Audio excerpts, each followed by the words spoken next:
I think that it really demonstrates that Walmart's continuing to execute very well, right, on all fronts. They are investing in the business and still managing to deliver operating profit growth, ex the Flipkart acquisition. They're a very strong player in e-commerce, only becoming stronger, and while continuing to lead on low price. We were talking to Bill Simon earlier, the former head of the U.S. He raised some caution flags around margins and whether they can keep growing operating margins in an environment where wages are rising. We just got jolts today, 7 million job openings, pressure to raise wages, not to mention Amazon's move, the tariffs, and sort of some other factors that are all coming together. As an investor, are you worried at all about the margin picture? I'm not for Walmart because Walmart is the low price leader and they have the ability to continue to have less pricing pressure than anyone else in the market. I think one thing that's really people haven't been paying attention to is, for example, Amazon's raising its wages, right, to $15 an hour. That's actually something that they're going to have to pass on to investors if investors care about earnings, which creates a pricing umbrella. Overall, you know, Walmart said that they're going to have to raise prices if their input costs continue to go up.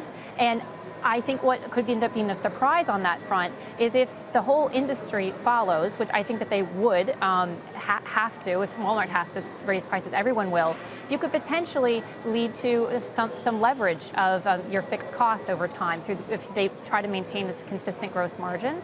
But I would also say that Walmart on the top line is in a much better position than anyone else because of their ability to grow the e-commerce business into upper scale homes while maintaining the low price to drive volume on the low end. Is the easy catch up on e-commerce not already been done?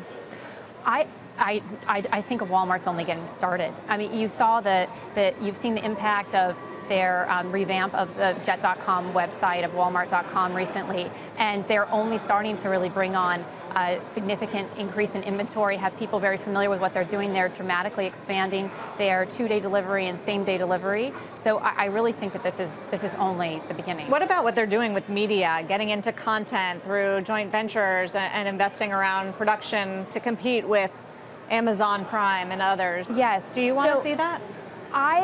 It's all going to depend on the execution there. I think that is a tougher part of the business. I mean, certainly Netflix is quite a force, and Amazon really struggles to keep up with Netflix on that front. So I don't know if they are going to have the talent to be a really strong force on that front. Experimenting there is fine. If they start to put in a huge amount of investment and don't receive a return, then I would want them to pull back.